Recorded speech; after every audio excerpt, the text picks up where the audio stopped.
I'm gonna turn the recording on. Um, well, why don't I let you guys get started? I'll create two rooms, and if too many people show up, then I'll do the other. You ready to talk about what the butler saw? Is there anything you want to say to the whole group before you go in, and any thoughts you had about it? All right. Let's create some rooms then, which are there. We'll start with two, and we'll assign them automatically. Alan and Isaac, you're going to be in one room together, and the other three will be in the other. Enjoy. Do you see it? Are you getting? Oh, you are.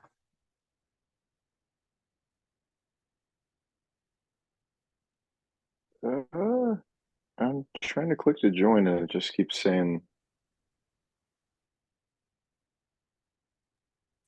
What what are we I'll trying get to figure out?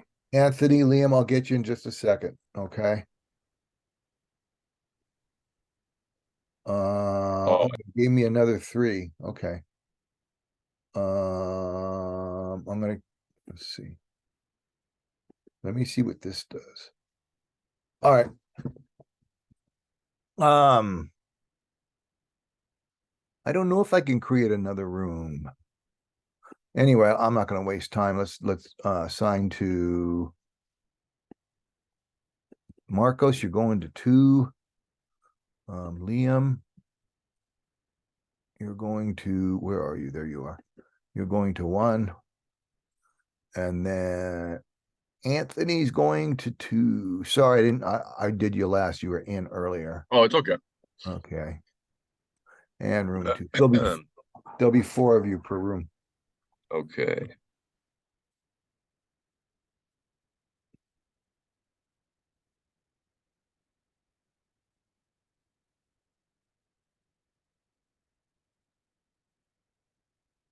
Mm.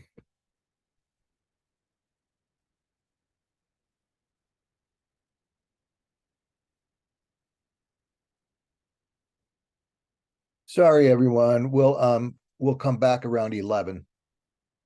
If you want to come back earlier, let me know.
About 10 more minutes, everybody.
It's okay, baby. I'm just gonna go pee.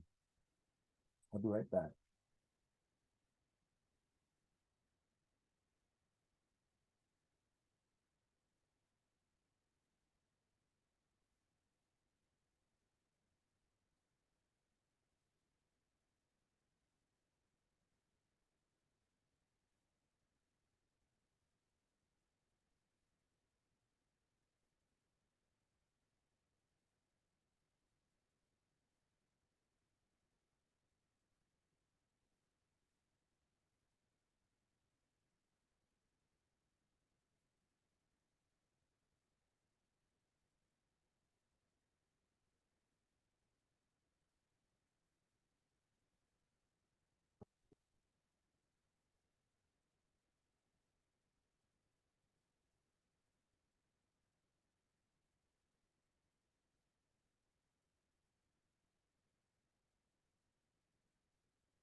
Borland the dog.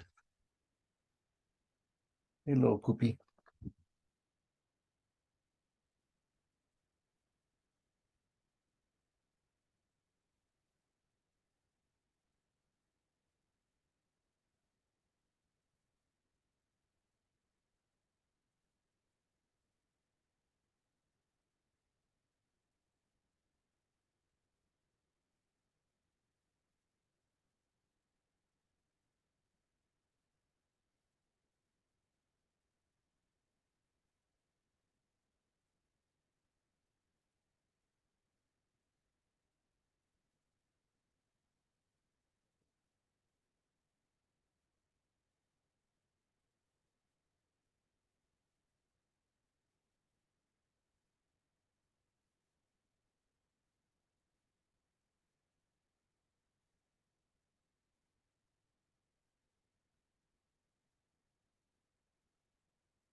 Wow.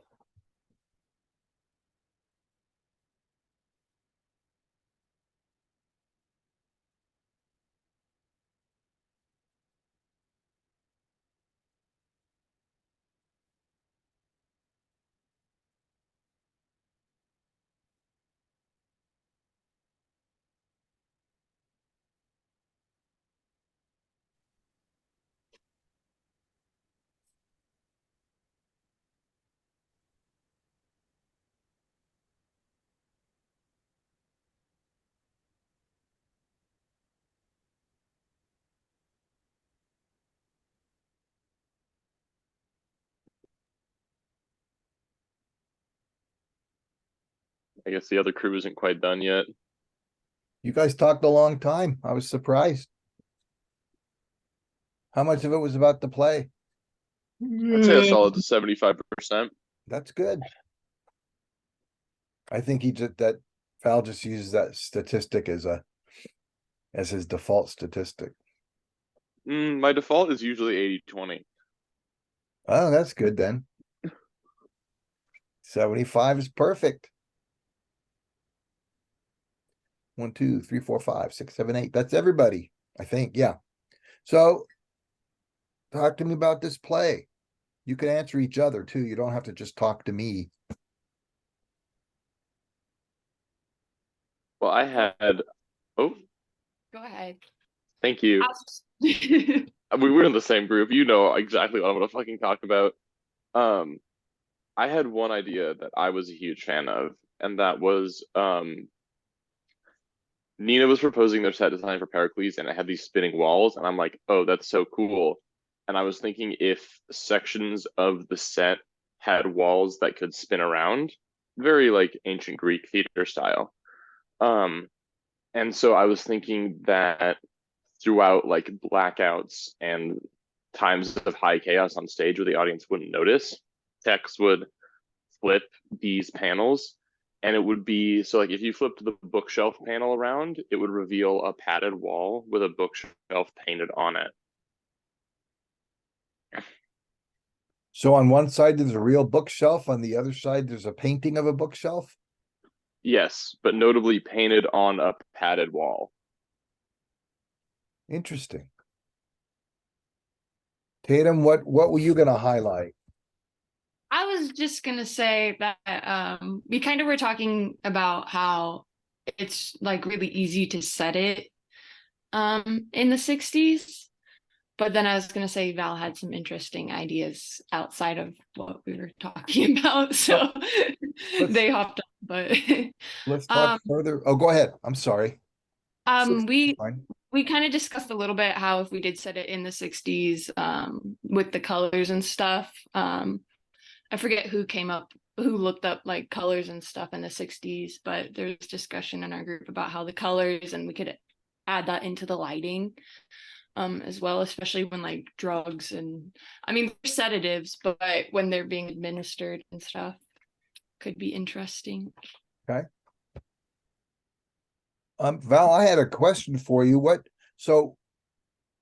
Why? I love this question. I First and ask it all foremost the time. was because I thought it would look cool. But secondly, there's two ways to sort of interpret it. And the first way is that the characters are sort of realizing that they are insane, and the flipping is them getting a better insight of the true nature of reality around them. Or the other interpretation is that they are sort of spiraling down into this like mad collection of like farcical shenanigans, and as sort of a reaction, the world around them wants to contain them and hold them in the same way that the doctors held other like mental patients. Reactions? Go ahead, Isaac. Yeah, so totally dig what Val was talking about with how as their minds begin to fully comprehend what's going on and that results in their like insane behavior, the world around them tries to like restrain that and contain it. With my group, me, Anthony, and Alan, we kind of went for a similar direction, but with like opposite results, where instead of them acknowledging that what they're doing is weird, but the world around them kind of like holding them in, we had it so the setting around them begins to distort as the show goes on.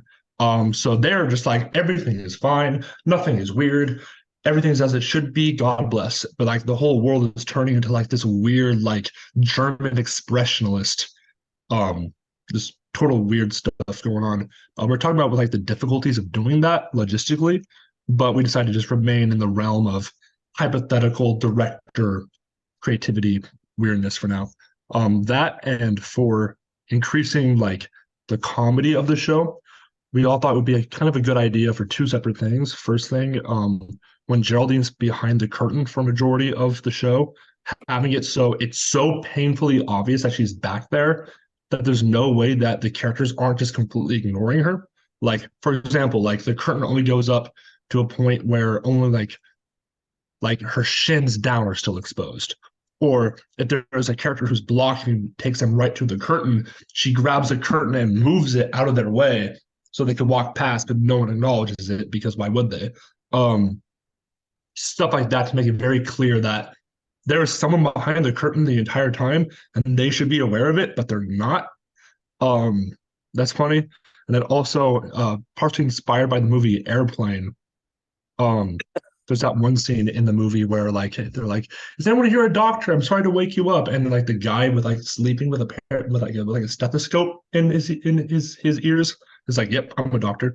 Having it so like all like these psychoanalysts and medical practitioners are like, "Yeah, I have like my big lab coat on and I'm taking off my stethoscope and my notebooks," and they pull up like a copy of the DSM or something, set it down, they take off their coat, put it onto the coat rack, and they're wearing the complete same thing right under that coat. Like that type of physical comedy of like how performative the role of being a psychotherapist is in the eyes of the author. Critiquing like they're not actually doing anything, they're just kind of projecting a diagnosis onto people and then restraining them here to do weird shit to them. We thought that would also amplify the comedy to a degree. And also having it so like everyone takes everything super seriously all the time. Not even acknowledging the comedy of the situation is also a good call. Okay, which is general that's a general stance in comedy. The more serious you are about ridiculous things, the funnier it is. Isaac, can I add on to one of the things that you mentioned? Absolutely.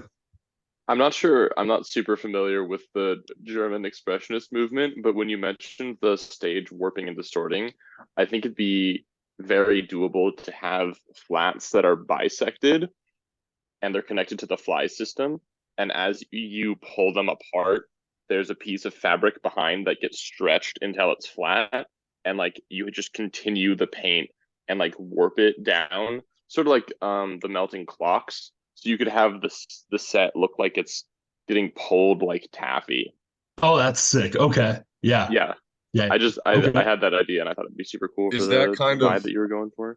Just so I can like understand what Val's talking about, are you kind of talking about like you know, like the paintings in the Haunted Mansion?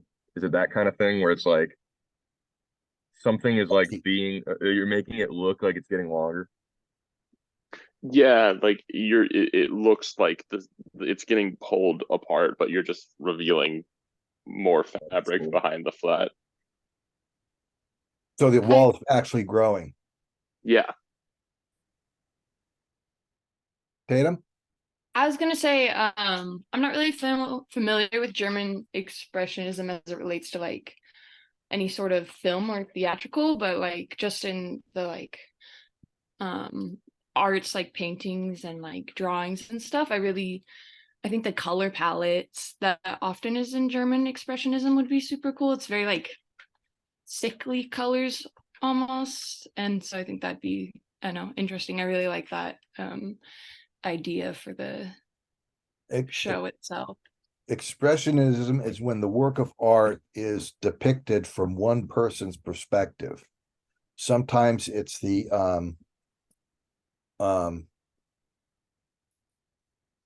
protagonist's point of view, and so often things get distorted. Walls are off kilter, lines are broken up. In the Hairy Ape, the second scene takes place in a bunk on a boat, in several, like 6 or 7 different cots. And when they first did it, the cots were askew on the wall so that nobody could sleep in them, but it just broke up kind of your expectation of the pattern. And in expressionism, like the Scream,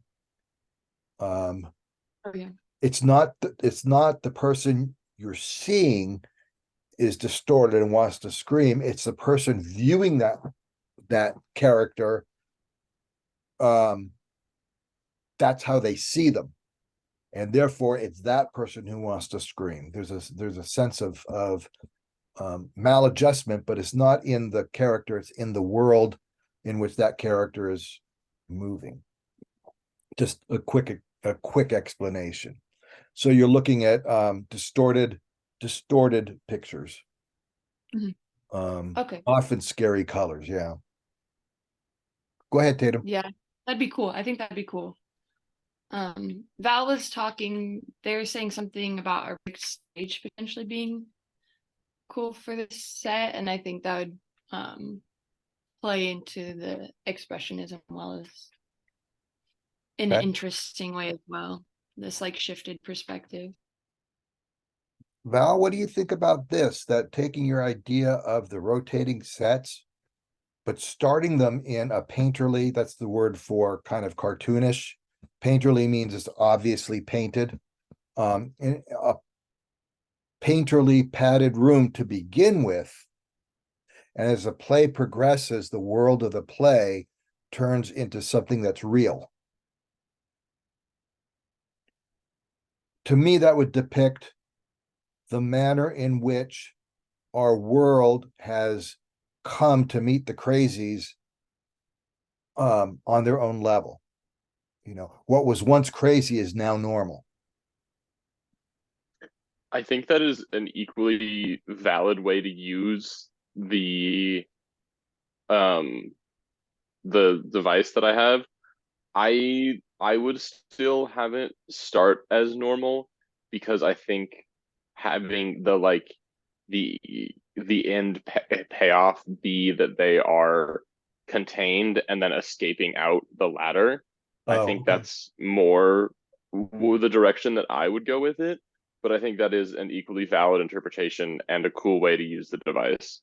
I just going from 1968 when there was still so much that we all assumed was true to 2023 where we can't assume anything is true anymore is kind of where I was thinking about that. So it's actually depicting the history, and I'm going to argue. I think you're absolutely right that would be also effective. Your original idea. So I don't want to. I'm not poo-pooing that one. I'm just throwing out different ideas. Anybody The else? best Oh, go ahead, Ra. I have so many ideas for this show.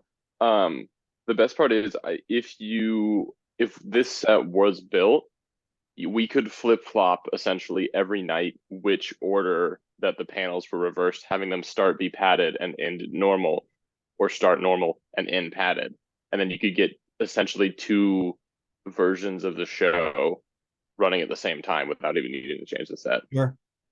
Sure. Kind of like Wojciech, where you can arrange the scenes in even a random order and the play makes sense. And they often do that. Pick a number between 1 and 14 to each from the audience at the beginning of the show. And that's the order of the scenes. Makes it hard for actors. But that wouldn't work in this show. This show has a chronological order.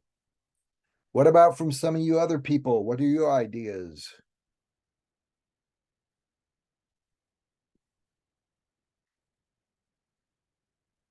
Aiden and Alan and Marcos and Anthony and Liam. Well, I will admit, compared to the other ideas, I kind of went rather basic with my thought. I saw something more set in the 60s, with very prim and proper costumes and aesthetic, to then sell the kind of grossness of the characters. Because, but a few of the ideas kind of made me think of what if, like, still having that transformative idea, but instead of having that in the set, have that more in the costumes, of have bits and pieces being able to like get taken off that then kind of reveal an undertone. So again, costumes are not my forte, so I don't know how easy it would be to necessarily create, X amount of transformative costumes and have them come off in specific pieces instead of like the entire costume changing, but that's kind of the idea that I had. Not necessarily have the set warped, but have it that again, that kind of eerie, like eerie perfect, to where the set already gives off that kind of vibe. Instead of starting off normal, it's more so the characters that start off normal, and the set is kind of the thing that remain like that stays still. Yeah, that's kind of like other people had better. I honestly really like Valentine's idea, like of the panels and the pad. Like I really like that. Um, but yeah, that was kind of my thought, my two takes. Okay. Alan, I really liked your inverse, Eric, of the where the world starts off crazy and it over time becomes a sort of like a normal or grounded set. And I think the use that Val was talking about with the paneling and like pulling apart with the fabrics would be really cool from just to make like a simple, I don't want to say simple, but to change the scenes without having to add or necessarily remove certain parts of it. It's just like extending the set more. And I feel, what is it? From the perspective of the characters and going into like the German expressionist sort of thing, it's, I feel like you can, with it starting off crazy, it's like a character's perspective of seeing how weird the world is, and then towards the end where they have their little happy ending and they all rejoice where things are back to normal in a sense. And I feel like that all having a normal looking set juxtaposed to the very absurd conversation at the end and rejoicing of the like learning that they're all a family at the end despite the incestuous stuff is really funny juxtaposition visually for me. But yeah, and I feel like also if you do it like that, you could have some interesting costume changes over the maybe I don't know. I was just thinking like really exaggerated costumes at the start, and then over time they sort of turn to like normal dress wear or something. But not sure. Okay. Well, I want to point out that when Liam mentioned the prim and proper 60s, that's not the stereotype of the 60s at all. The 60s are seen as a time of kind of experimentation, but in every identifiable decade or generation or whatever you want to call it, you have, I mean, the 60s was also a time when, you know, for young people, fraternities and sororities were really popular. It's not just what they called the counterculture, but there's actually the culture there too that also was part of the 60s. And the same's true today is, you know, you can choose a section of the community that is that, you know, dresses and makes themselves seem like they're kind of out of the mainstream, but you also have a lot of people who are in the mainstream. I don't know what the stereotypes of this decade are going to be yet. We've still got 7 years to go.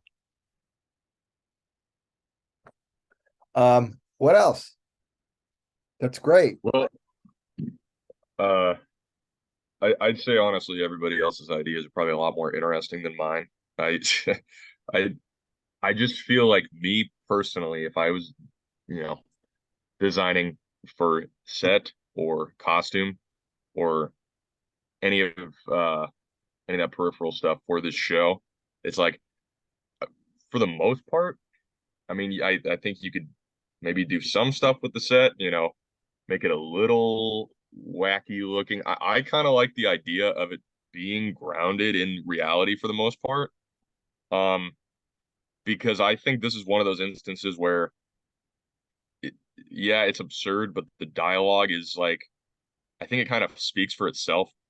And I always err on the side of like, when I say that, I mean, I think I don't think you need to add anything that could distract people in a way where people are saying, well, what? I didn't get the point of that. I didn't see what that was all about. With the set, I mean, I just kind of like the idea of it looking somewhat clinical. And I know me and Isaac had some cool ideas about just I don't know. I just like typically err on the side of like I feel like if you do too much with the set and make it too out there, I just don't get why how it would serve the text in this case to a point where that'll carry over to the people watching it. Um, I think it's funny enough on its own, but then again, maybe that's too drab of a take. And I get what you're saying, Anthony, but if you think about it, there's no such thing as a neutral set or neutral costumes or neutral lighting. Everything you say makes a statement as it applies to the overall concept you're bringing to that play. In other Right, words, no, what do you, that's I totally understand that. I guess I would say then I wouldn't describe it as being neutral, just not pushing the boundaries of I don't want to use the word realism because it's certainly not realism, but um appearing to be based in reality. okay? That's very logical. And then you would have to go on to figure out what that design would be specifically. Right. So and that's the important thing. So let's take it a step back. What do you think this play is basically trying to communicate? And I would say you have to leave, you would have to not steer it toward being a statement about the marginalization of gay people, because that's not part of the action of the play. It may be a underlying current if you know about the playwright. But so what is this play trying to tell us?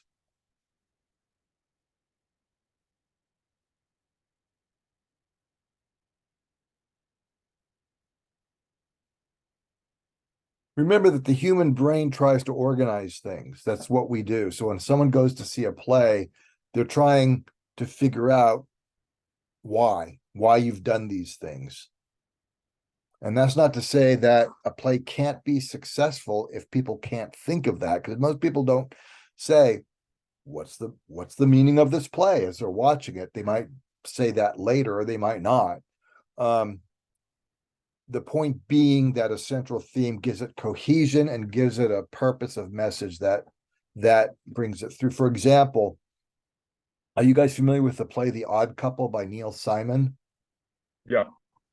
Two men, both divorced, live in the same house. One's a slob, one's really clean.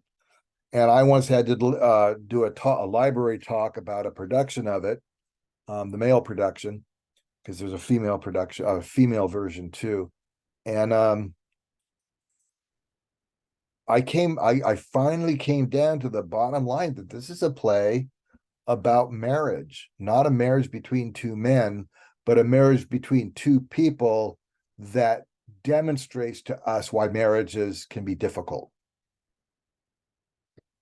Because one's clean and one's messy, and you can't live with each other in that way. And then it goes into the specifics. For example, Oscar invites two girls over to dinner at their house, the Pigeon sisters, and for because they're wild stewardesses, and he wants to have sex with one of them.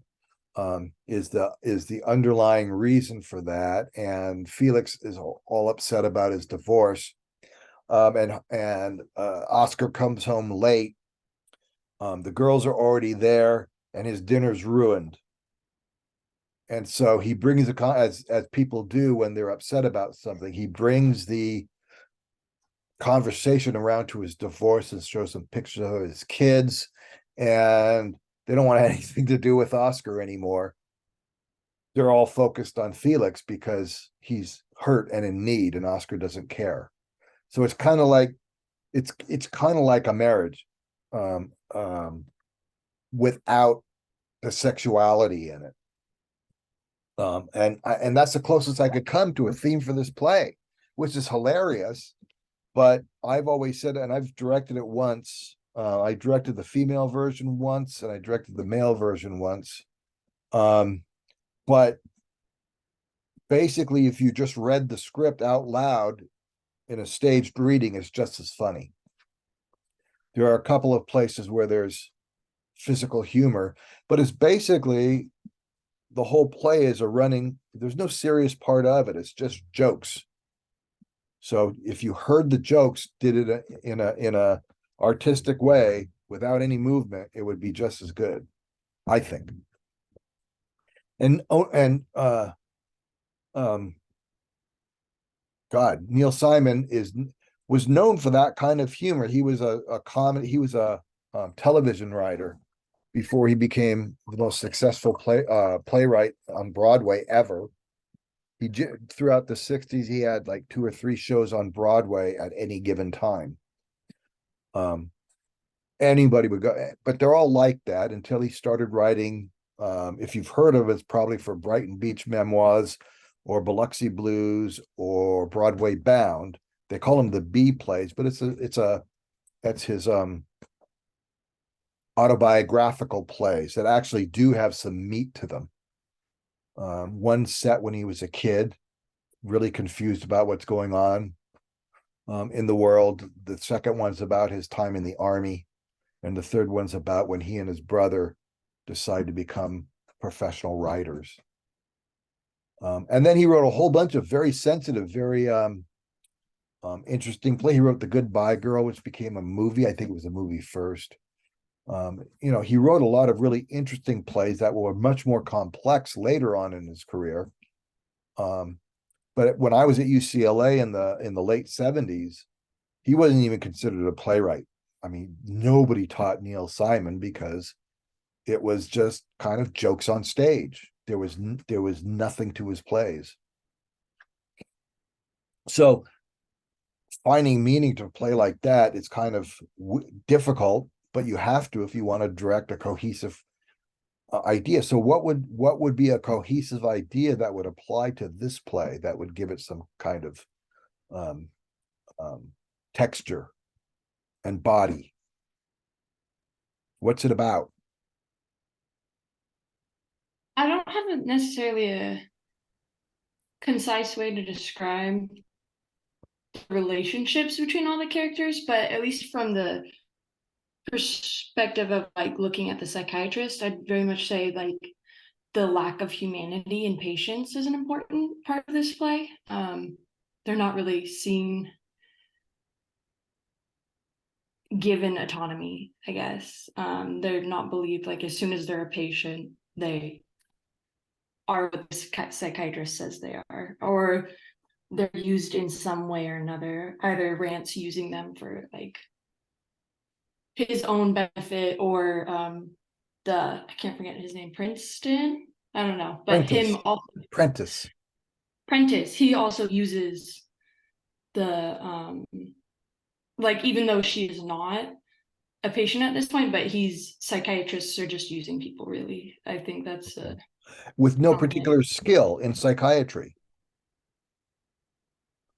I mean, they're portrayed as buffoons, making stuff up as they go along to suit their whims.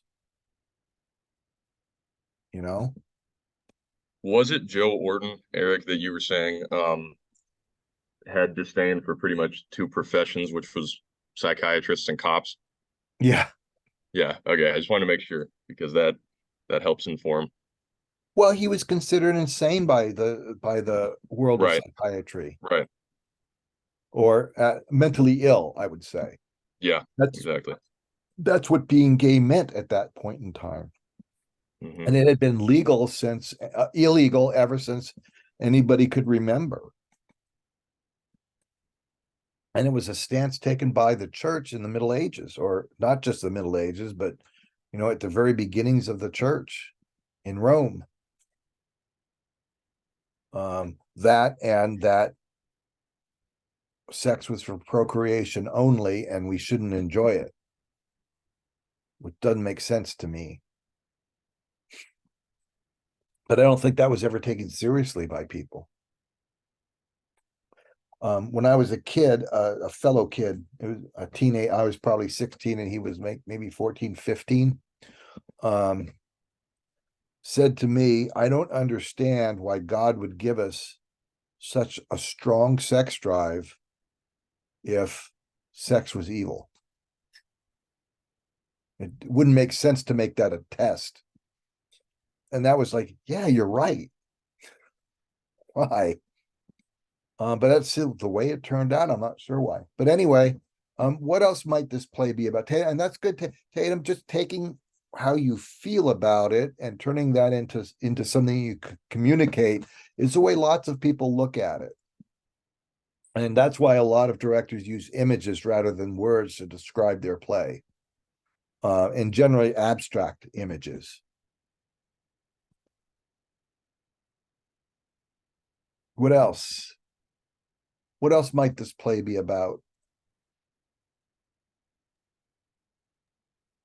I was trying to like find a concise thematic statement for this, and the best that I could come up with was the line that society creates to divide sane and insane is artificially created, and it is merely the whim of society's like desire to persecute a certain group that influences what is considered normal and what is considered insane or deviant behavior.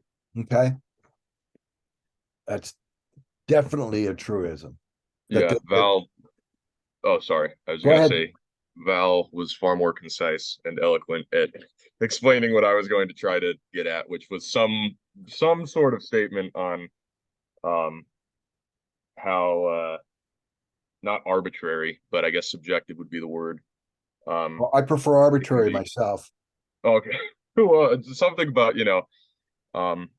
how something like insanity or something that is not considered proper is defined by the individual or society at large. I don't know. Val made it sound a lot better. Remember that before what, the 1970s maybe? Or the 60s, 70s sexual revolution, they called it. Women who had sex with multiple partners before marriage were considered mentally ill. They were nymphomaniacs, and that's not just that wasn't a that was considered a diagnosis, nymphomania, and it didn't apply to men. It only applied to women who were promiscuous, as if being promiscuous was some sort of deviant behavior. Meanwhile, men who were married were often cheating on their wives and excusing it by saying that's the way of the world, that men need more than one partner and women don't. I mean, it just goes into this whole mythology. Most of what we believe is mythology, and that's including today. We're no more realistic about simply live and let live than we were at any time in my life. And even some things I agree with also seem to be that way. Kendi Brown, who wrote Anti-Racism? His philosophy, his basic thesis is that if you're not an anti-racist, if you're not fighting against racism in a real way, then you're a racist because you're supporting the system of racism. And I agree completely with him, but again, that's an arbitrary thing to say, because there are so many different permutations of how people deal with the world and deal with race that it's an impossible thing to say. It's a generalized statement meant to bring Black voices into the conversation and not have them immediately be called too close to the situation to have any real impact on the conversation. Because white men see themselves as the center of society, that they're the measure of everything. And that wasn't popular back in the 1960s when the play was written. But we still find that we're basing our outlook on the world on kind of like bumper sticker sayings. This is true all the time. You know, and you see it, you can see it every day if you're on any kind of social media. How many of you have been called racist or sexist or online by people who don't know you at all, based on a misinterpretation of something you've said? Yeah. I would tend to believe that anybody who hasn't been called, you know, been called out on something that has nothing to do with them from someone who knows nothing about them, you're not trying hard enough. You know, people are so set in their ways of, you did this, this means you're this kind of thing. And isn't that kind of the relationships in this play kind of play into that? Even with I the, think go ahead, Val. I think specifically with Dr. Vance, I think I really see what you're saying, because I mean, there are so many moments in the show where he is like, well, that doesn't line up with my diagnosis that I literally just had. And like, even at the very end, he's like, oh, fantastic, double incest. This will make a great novel. Oh shoot, I forgot how I was gonna attach this to what you were just talking about. I think, oh yeah, no, it's that he is so set in his own belief of his own diagnoses that he has completely divorced himself from the reality of the situation, that, at least to the best of my knowledge, none of them have like super severe like mental health issues that would make them insane by today's standards, or even by the standards of the time, except for maybe Miss Prentice. But he still holds that belief in spite of the evidence and the ending disagreeing with him entirely. Okay.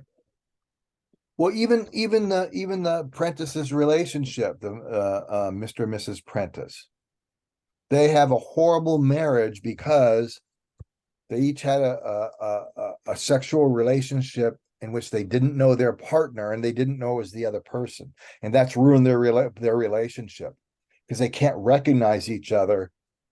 They didn't recognize each other after they did get married. It's very weird.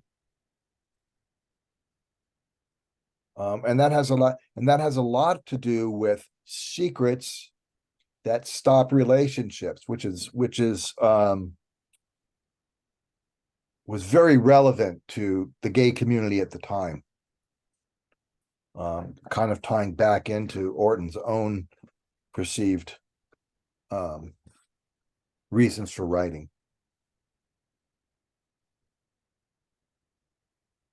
What else? So, and he does rake psychiatrists over the coal as well as policemen.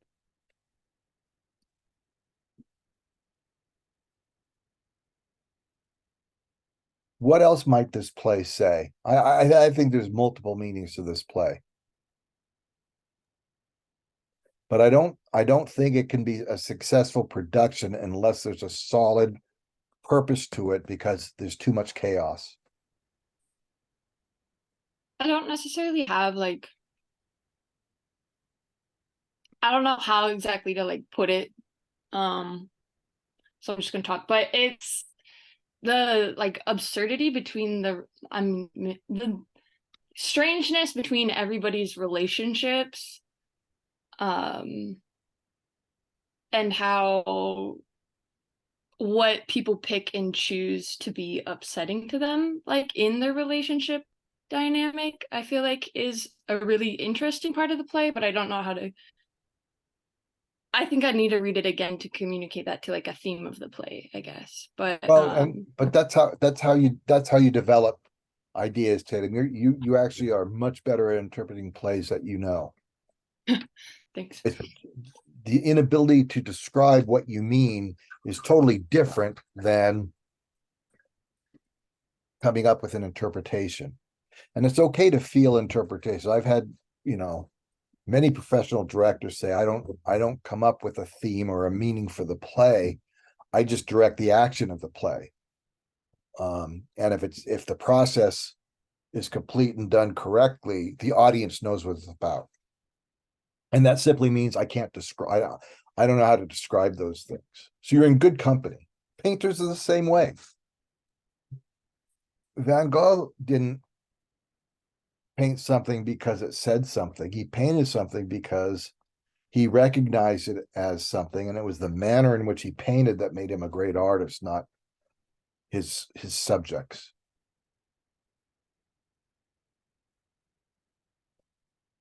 So don't think that's abnormal. I'm used to putting into words putting together themes in words, and sometimes they suffer because of that. But I'm not a visual person. I think in words, not in pictures. And we all think a little bit differently. So so nurture those parts of yourself that read plays and say, can't really explain it, but it seems like this. I mean, that's what we all do really at the beginning. Okay, thank you. Yeah. I think everybody suffers from that, especially when you're young and you have a professor who comes up and says, this is what that play's about. But every play I teach, most of them, I've studied.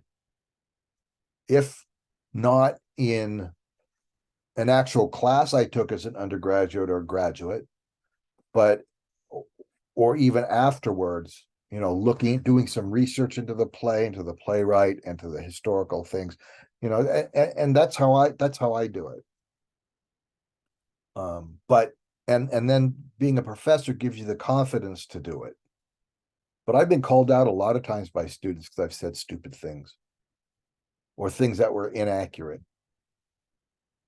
And my response to that is, of course, I say things that are inaccurate and that might not track very well. It's okay. That's how you get to the truth of something, is by ruling stuff out. I remember reading plays and not, reading a series of plays. I think the first class I took was theater history. It was a freshman class, full year. And read every play I didn't know what it's about. And it's just practice. Isaac, did you have something? Okay. What else? Alan, what do you think this play is about?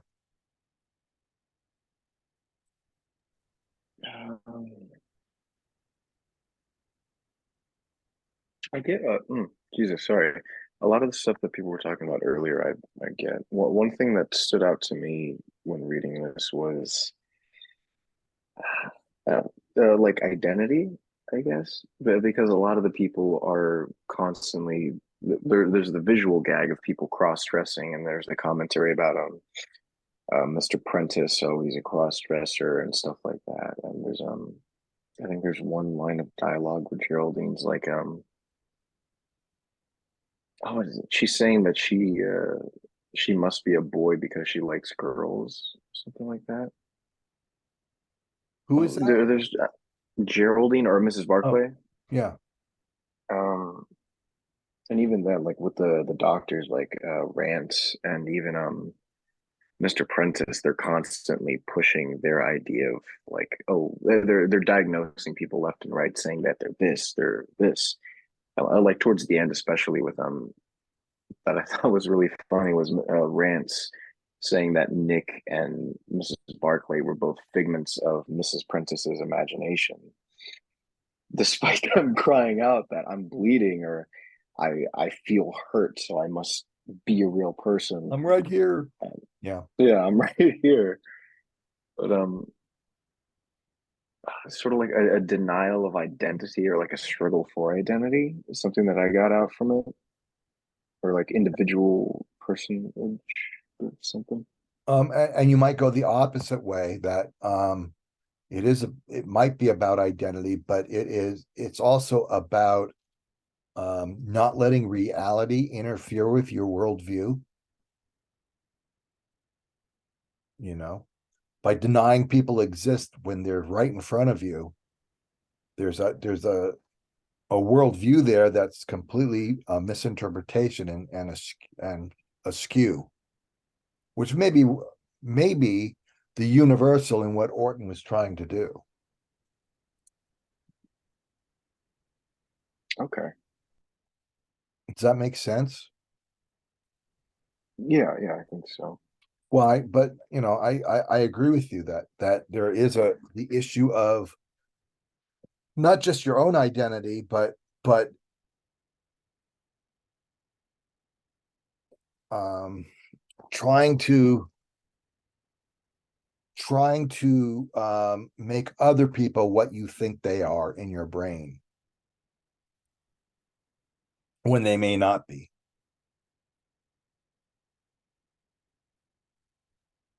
I also find that it interesting. Oh yeah, go ahead, Alan. I was just gonna say, with you talking about that, like people's like individual worldviews, just that and your definition of German expressionism just like both clicked, since it's like the world and stuff is from an individual's perspective, especially with your description of the scream. I feel like those two really coincide together, or they really click or something. Exactly.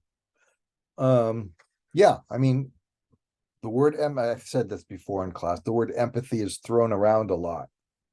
But the word empathy actually means that you have a working knowledge of how someone else feels, meaning you have similar experiences. And no man has similar experiences to a woman in terms of being female. It's really they're really the only demographic that holds no secrets are white men, because the whole society revolves around that sensibility, and everyone believes them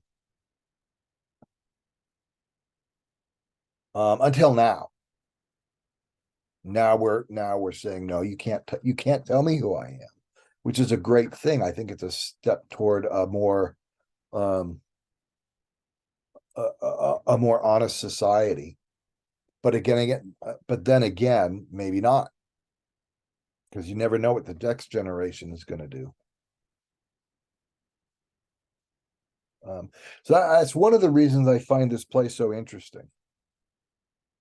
I really like it, is because it challenges almost everything and portrays most of the stuff that we think as completely abnormal, portrays that as normal. Rance and Prentice, there's not that much difference, except that Rance outranks Prentice. And if you notice, even the young guy, what's the the bellboy's name? Nick. Even Nick treats his mother, before he knows, he's blackmailing her.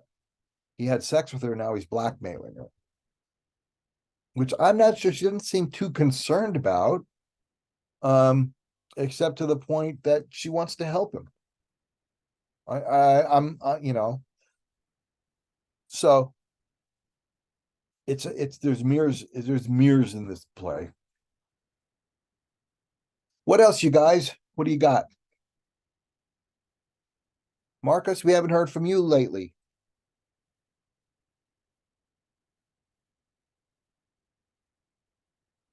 He's either coming back. No, sorry. Yeah, I was coming back. I was making myself some coffee. It's okay. My take is that this was like a little different from obviously from the previous story because the last two was just bizarre, but this one was kind of like a not sort of a relief, but it was more like, I don't know. I was trying to wrap my head around this story, this play, Mm-hmm. but I only got like halfway through the play, so I didn't read the whole entire thing. Midterms, so I can only get like halfway through. So I had an idea of what was going on. Okay. Yeah, you miss a lot when you don't get to the end Yeah. because it's the meaning is from the beginning to the middle to the end. But okay. So on Monday, unless we have other things to say about this play, which is fine with me, we're going to be talking about your final. So I don't expect it'll be more than an hour class, unless people have troubles and want to actually talk about the papers that are in progress. And then the final week, then we have Thanksgiving, and the final week is for just to sit and write papers. You have an extra 3 hours to do that. 3 hours, an extra 4 hours to do that, minus 10 minutes break for every 2 hours. Okay. Start your finals now. Any papers you have, make sure you've already started them. Don't wait till the last second because it's gonna make you crazy. Stop it. I told another theater student who's not in my theater class, they said, I overextended myself this term. And I responded, you overextend yourself every term. That's the way you work, which a lot of theater students do. We're just people who can't say no. Oh, did you guys hear about the Oklahoma controversy in Sherman, Texas? A trans male was cast as Ali Hakim, the foreign peddler who's quite well off, and he and Ado Annie, who's a girl who just can't say no, which is what reminded me of this.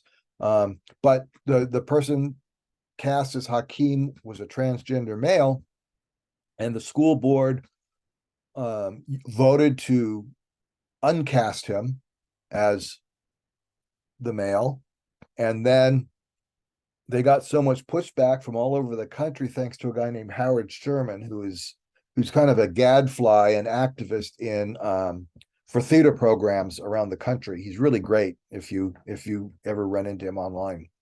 But anyway, so then they decided that they would do the Oklahoma children's version or youth version. If you know Oklahoma, there's not much there to object to.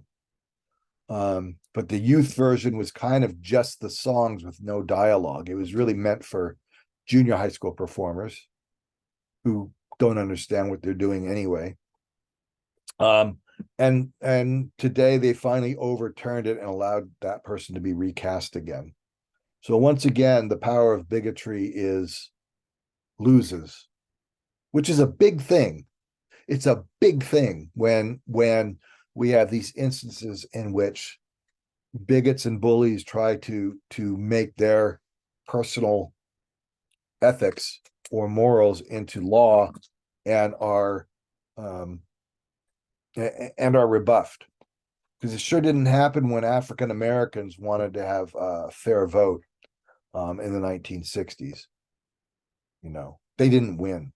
LBJ did pass the voting rights law, but as you can tell from what's happening now, nothing's changed and everything is being undone. So yay to Sherman, to the Sherman High School drama teacher who now gets to produce Oklahoma. All right. Well, I will see you guys on Monday. Then I'm going to be out of town, so but I'm still going to be working on class stuff. I still need to grade your last essays. So you only have one more essay this Sunday. And then also go back and do some work on the boards, on the chat lines. Marcos? Marcos. Are you there, Marcos? Your hand was up. We lost him. Oh no, sorry. I thought putting my hand down unmuted me. I'm sorry. No, I was just wondering, Eric, can I talk to you after class if that's possible if you have time? Yeah, All right, sweet. Thank good you. time. But remember, I meet with you guys on Zoom, so if you need a meeting over the next few days, that's fine. It's not a fun trip. It's actually the exact opposite, but that's okay. Nobody's died or anything like that. That's good. Okay, we'll see you all on Monday. Have a good weekend and work hard and love it. Thank you, Eric. Thank you, Eric. you. Thanks, Eric. Good weekend. Bye. Have a good one. Bye-bye. Marcos, you need some help with your thesis with a theme. Yes, finally, yeah. I tried a couple of the plays, but I just don't know. It's not what I don't know what to write. So like I don't know how to begin with it, or how do I get the research from the library? Like, what do I specifically look What's your for? favorite play that we've read? Or your favorite play Um, that we've read? Hold on. I would say it's either the one, the woman with the went against the whole town, that took a revenge on the The one Visit? guy. The Visit, yeah. I think I'll just probably do the Visit one, because I was like looking all over just to like get some different topics to see what I can do, but I guess I didn't go with my favorite one. What do you want to know about it? What more do you want to know about it? Just what do I start out with? How do I write? How do I begin with this essay? Because I just No, it that's was not just what very I'm confusing. I asking. was like, what do I I'm- pick out? Because I know we have to pick out one of the places to do our research on our thesis paper, you know. So Well, it's not a thesis, it's just it's a term paper. But my question is, what do you want to know more about that has to do with the visit? The secret is to find out what you want to find out, is to figure out what you want to find out about. Something that interests you about it. probably why wait so many? I think it's because why wait so many years to take revenge now or later on instead of just done it now, or I really don't know, because I was really trying to like I said, I was trying to wrap my head around this, and I just don't know what to write anymore. Okay, you can't really demonstrate through research why she did that. I mean, she sort of explains it. She was too busy getting rich and marrying people to get Right. more money. But and that's an interpretation of the play rather than the play itself. And you might be able, but what you might want to do is research some big production, various productions of it. Okay. Even the the first premiere, the premiere of it. So you go in and you look up The Visit, and you look up for review. You look up reviews in The Visit. That's the only way we have of knowing what the plays were like. Mm-hmm. Most of them are not recorded; they're not movies. So find out what different reviewers thought about different productions of the play, and from there you can kind of figure out how the director approached the play. Okay. And the thesis is not about the interpretation of a play; it's just about how is it absurd, or why is it absurd? No, it's about different interpretations of the play. Okay. How was it? Did one production emphasize the comic elements and another emphasize the darker elements? Oh, I see. Okay, so it's just like different variations of like the production of this exact play.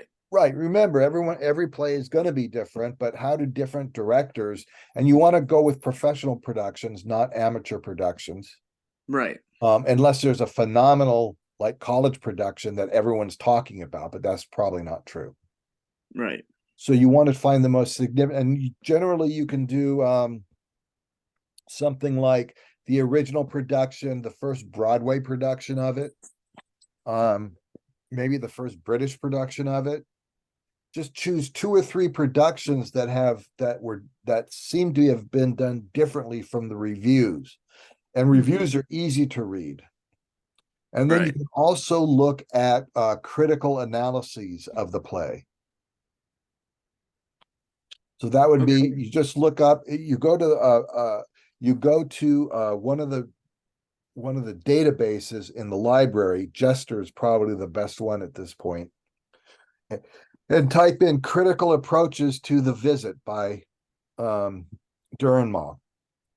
And that will get you a couple hundred things that you can read. Some of them are appropriate, some aren't. And then you just start going through and picking out the ones that you think are interesting. Okay. Okay? Yeah. It just takes Thank you, Eric. time. I really needed that. I really needed that clarification on just that itself, and it kind of gives me a little weight off my head. So I just Yeah. needed that advice. It real quick. gets confusing, and I get it completely. I get it completely. I still get confused in that way. What am I trying to say? What do I want to say? And how can I present it to make sure they can understand what I'm saying? Right. Right. So based on the different things you read, you want to talk about the different ways people have approached the play, and you can even come up with the one that you think is the most effective for whatever reason. Mm-hmm. Because the analysis of all the evidence you collect is all your words. So the first 3/4 of the paper should be based on what other people are saying. And then you analyze what everything that you've presented in your paper and say, this is what I think is the most effective. Mm-hmm. Something like that. Okay?